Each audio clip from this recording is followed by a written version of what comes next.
ढेंकानाल जिला परजंग थाना बसंतपड़ा गाँव में स्पर्शकातर घटना देखा मिली। जड़े भिन्नक्षम युवती को प्रेम कर गर्भवती करने पर घर भितर निआं लगाई जालीदेवा घटना एवं स्थानीय अंचल में चांचल्य सृष्टि कर भिन्नक्षम युवती जनक अग्निकांड में आहत होता जमापड़ी।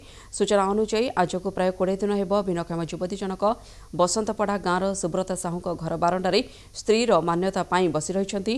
तेज गतकाली भोर प्राय 4टा समय भिन्नक्षम युवती जनक रोहुथिबा घरे केही निआं लगाई देथिला फल लक्षाधिक टंकार संपत्ति जलीपोड़ी नष्ट हो जाइथिला एवं युवती जनक आहत होइथिले।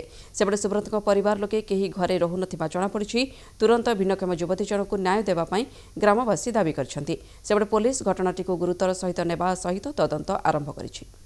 1.5 वर्ष हो गलानी 1.5 वर्ष भितरे हम बहुत जगह बुलाबुली भी करिछु। हम बेचिकी मंदिर रे बाहागर भी हेतिलु। गतकाली रात्रि कोन घटना हेतिला?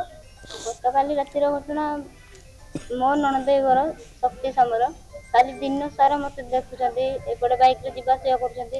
ताकर भी आगुर उद्यम थिला मो स्वामी को मते अलगा कर देछन्ती मारि देबा पई उद्यम थिला गुरु ताकर मते अलगा कर साला परे मु एठी रहउची।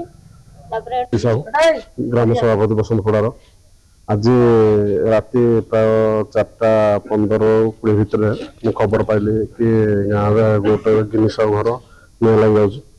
आम दौड़ी आसला गाँव ग्रामवासी किसी लिभालु करते से किसी आम शुणा पाइलु घर गोटे लेडीज ना लक्ष्मीप्रिय बेहरा तो से घर भितर निआं कबल आम नीति भाई जन घर पाख लोक दौड़ी जा उद्धार कर लुगापटा निआं लग जाए से निआर आघात होती। तो आम आसला दमकल गाड़ी फोन कली आम 112 को फोन कली साहाଯ୍य।